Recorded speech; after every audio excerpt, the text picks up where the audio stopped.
নমস্কাৰ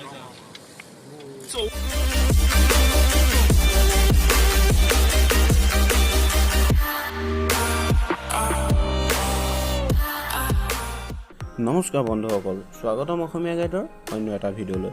বন্ধুসকল, আজি লৈ আহিছোঁ যিটো ভিডিঅ' সেইটো দেখি আপুনি 100% আচৰিত হ'ব। আপুনি মাৰ্ভেলৰ ছুপাৰ হিৰো চিনেমাবোৰত হয়তো দেখিব পাৰে যিবোৰ ছুপাৰ হিৰো মাৰিলেও বা কাটিলেও একো নহয়। মাৰ্ভেলত তেনেকুৱা অনেক ছুপাৰ হিৰো আছে। তাৰ ভিতৰত আপুনি ভেনম বা স্পাইডাৰমেন 3 নিশ্চয় মনত আছে। ভেনম কেৰেক্টাৰৰ দৰে বাস্তৱতো একে এটা বস্তু পাইছে যি নেকি কাটিলেও একো হোৱা নাই। এই জীৱটো স্পাইডাৰমেন 3ত দেখুৱাৰ দৰে হুবহু একেই। স্পাইডাৰমেন 3ত হয়তো আপুনি দেখিব পাৰে স্পাইডাৰমেনৰ গাত এটা জীৱ লাগি ধৰিছিল। এই জীৱটো এতিয়া বাস্তৱত দেখা গৈছে। এই কথাষাৰ শুনি আপুনি আচৰিত হৈছে চাগে, কিন্তু এইটো এতিয়া বাস্তৱত দেখা পোৱা গৈছে।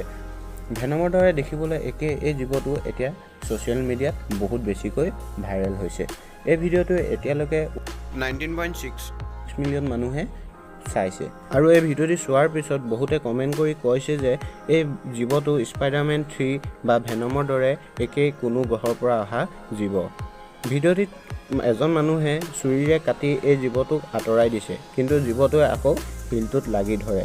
এই ভিডিঅ'টি প্ৰথমে ছানী আৰ্কাডে নামৰ এজন ব্যক্তিয়ে টুইটাৰত দিয়ে আৰু এতিয়া এইটো ফেচবুক, ইনষ্টাগ্ৰাম সকলোতে ভাইৰেল হ'বলৈ লৈছে। আপুনিও এই ভিডিঅ'টি চাই লওক আৰু তাৰ পাছত কেনেকুৱা লাগে কমেণ্ট কৰি নিশ্চয় কওক আৰু সকলোলৈ শ্বেয়াৰ কৰক।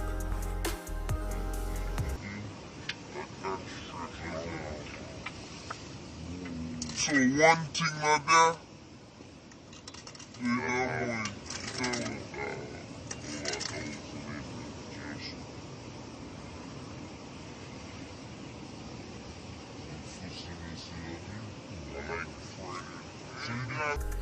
ভিডিঅ'টি চাই যদি ভাল পালে লাইক কৰক, কমেণ্ট কৰক, শ্বেয়াৰ কৰক আৰু এনেধৰণৰ লেটেষ্ট ভিডিঅ' পাই থাকিবলৈ চেনেলটো ছাবস্ক্ৰাইব কৰি কাষতে থকা বেলটো টিপি অল কৰি দিয়ক।